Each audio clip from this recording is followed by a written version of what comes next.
Hey guys, and welcome back to the channel. So before we dive into this, hit the subscription bell if you haven't already, tap that notifications bell too to stay informed, drop a comment, drop a like on the way out. That's a small thing for you, but it's pretty substantial for us. So let's just dive straight into this one. Guys, Fear and Greed Index sitting at extreme greed. Be careful trading in times like this. We're not at euphoria, although we should be, considering BTC has punched a decent new all-time high before the halving event. Now, I've got a lot of different people that I know in the crypto space that are big players and they've been around for a long time, and I've sort of become friends with these people over time. And I asked them yesterday, is this normal? When's the pullback going to be? They're like, dude, the pullback was expected a week ago. He's like, this should not be happening. So everything currently is all theoretical because we're in an area we've never been in before. But what I do know is there's going to be a substantial pullback and you should prepare for that. I prepared for it about a week ago. I probably called it a little bit early, but ultimately I don't want to be caught in a situation with my pants down where I'm getting wrecked by like 1,000% drops, because they're coming. As much as people think they're not coming, they're coming. There will be a buy the rumor, sell the news. Probably at this point around the halving event is my best theory as to what's going to happen. So let's take a look at crypto bubbles quickly before we dive onto the main segment of this video. By the way, BTC keeps doing those wild dips, then they come up quickly, and then we recover for a little bit and everything starts moving again. So there's opportunities, right? I'm not saying don't trade. What I'm saying is just play it smart, play it safe, and probably only risk small amounts. Is my best advice, although I'm not a financial advisor. Crypto bubbles, it's mixed on the day. Ponky, if you got Ponky when I did my first video on it and told the community, look, this is the next bonk, this thing's going to be moving like crazy, you're up about 1,100% on your investments. I've had so many people message me saying, dude, thank you so much for showing me this meme coin. You know, I've made so much money off of it. These are great things to hear. So don't neglect these sort of opportunities that are out there. So let's dive over to LUNC, the price chart. Now, the most searched phrase term currently on YouTube is, why isn't LUNC pumping? Why isn't LUNC moving? Is LUNC dead? And what I'm going to do right now is more or less give you the obvious truth. And what I'm going to say to everybody is, we are a blockchain that has nothing of its own. All right, we have a load of private entities. Okay, we outsource everything. We don't have anything ourselves. So the inflow is not coming back into the chain. As much as people sit there and they say, oh, well, you know, they launched using the chains technology and stuff like that. That doesn't make any difference. They're still third party. They're still part of another blockchain that is layer one, has all of its own L2 tools and has its own token, so to speak. So in essence, right, all of the new users you would normally see are going there, because when we get new users, they're sent to the TFL group. They ask in TFL for where to go for Lunar Classic, and they send them to Terraport or Vegas. So therefore, you're already losing the majority of your new holders that are coming in are probably going, whoa, you know, this is crazy. Maybe I should just dive into Terraport, screw LUNC. At the same time, you've got this USTC situation, which is creating a substantial amount of outflows. Now, this liquidity is just leaving the space. It's not doing anything. And as much as people think that by removing 50% of the coins, it's going to make the remaining 50% worth what the other 50% was worth and everything would double its value, it doesn't work like that. You simply are taking that liquidity from the market cap and you're destroying it. Okay, meanwhile, this WeMint Cash system is launching a new token.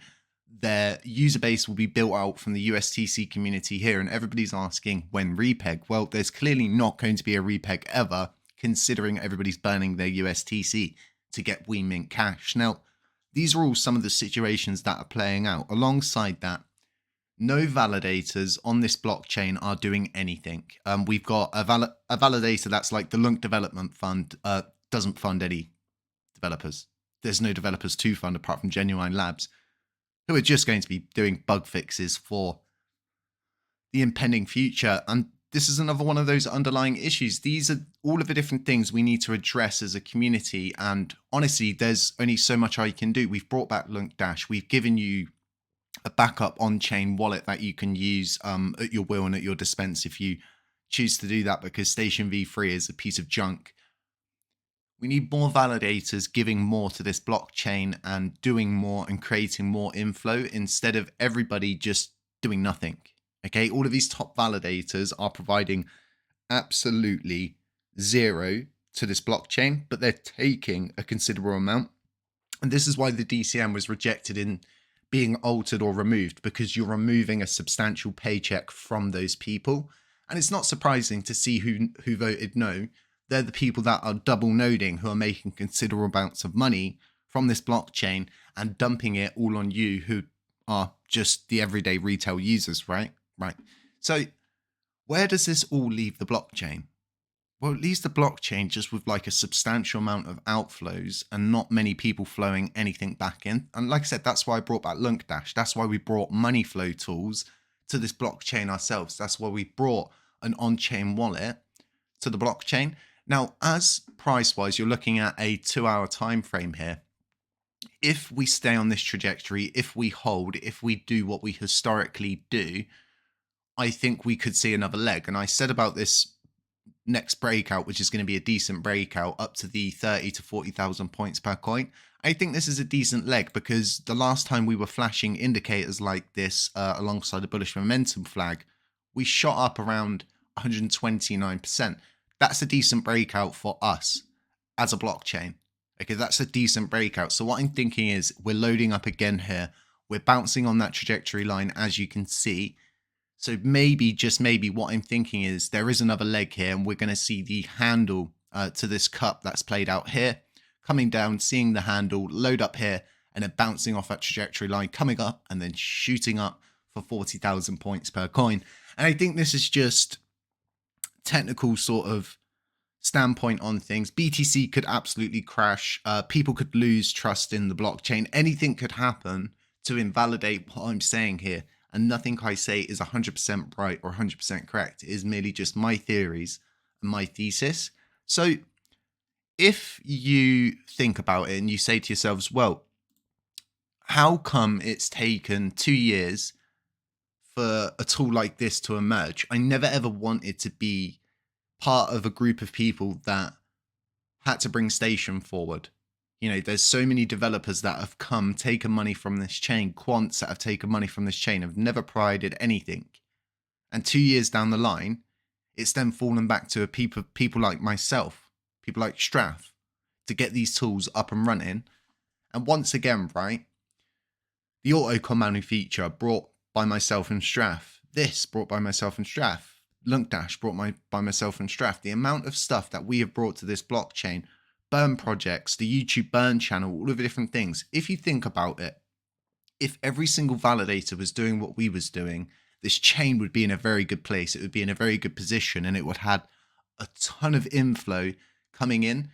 The biggest difference is 0% commission rates have led to a situation where an everyday Joe who has no intention of doing anything can gain voting power. As much as people think that's okay, it's not. We should have a very competitive environment where people are fighting to show that they're worth staking with, they're worth supporting, and that they're supporting this blockchain. That's what you want to see. You don't want to see people getting an easy ride and being able to not do much to get a lot. Now, if you look at all of the people that are double noding, I've said this a few times, but if every person decided to themselves, well, I'm going to run a double node, and if everybody did that, right, then that would leave the blockchain in a state where there's just 50 validators that run 2 nodes each that make up the 100 active set. And eventually it will get like that, because not being able to get that proposal approved and having it rejected is leading to a few different validators shutting down. And I mentioned this in my previous video. And these are all the different things that I think everybody needs to sort of absorb, understand, and more or less go out there and go on the offensive against these people, because they think it's okay because no one gives them any grief. And honestly, the reason why they don't get any grief from the narrative and from the people that we get grief from is because what they're doing is so bad for the chain, it's actually killing it. And that falls into the narrative's roadmap and what they want to do and what they want from all of this, right? So you've got to weigh all of these things out, and you've really got to think about these in a forward-thinking manner where you look at both sides, both the technical, the historical, and all of the different bits of data that you can take into play when looking at what is the price going to do. I definitely think we've got another leg in us, regardless of good news, bad news, whatever. I think this is just going to happen. But if we want to stop lagging, if we want to stop being part of the group that's like XRP, if we want all of this to stop, right, the double nodes, they've got to stop. People have got to stop pillaging and plundering this blockchain. The greed has to stop running this chain, and people need to start giving back and building stuff and not privatizing on every single thing that they can. So this chain just has absolutely nothing but a huge amount of debt that it's consistently turning around, that doesn't do anything, doesn't get us anywhere, and ultimately leaves us in a situation where things get that bad, you're willing to just pay people for bug updates, bug fixes, for them to break things, to come back and tell you they need to fix them later, and you need to pay more money. We've been down these roads before, and we got to a point where you were in control, and now it seems you're clearly not, and clearly the Luna and the greed and the double noders and those who are privatizing and prospering off of pillaging and plundering this chain are the people that are now in charge. And this is all chain of causation, let's say, chain of effect. And now we're at the point where the dominoes have started to fall. If we have the same kind of behavior we've just had now in the true halving event, it's not going to be good. It's not going to. BTC has punched a new all-time high, and we're still lagging. I think this is the warning sign you will need. I think this is the bells, the whistles, the alarms that you will need to go out there and go, hey, you need to stop double noding. And hey, you need to stop doing that. And you need to build something. And ultimately, right, unless you go out and you do this, they're not going to do anything. Binance didn't burn until we got together as a community and more or less peer pressured them into it and demanded that we got answers to why there were these weird little burns and why they wouldn't just openly outright burn.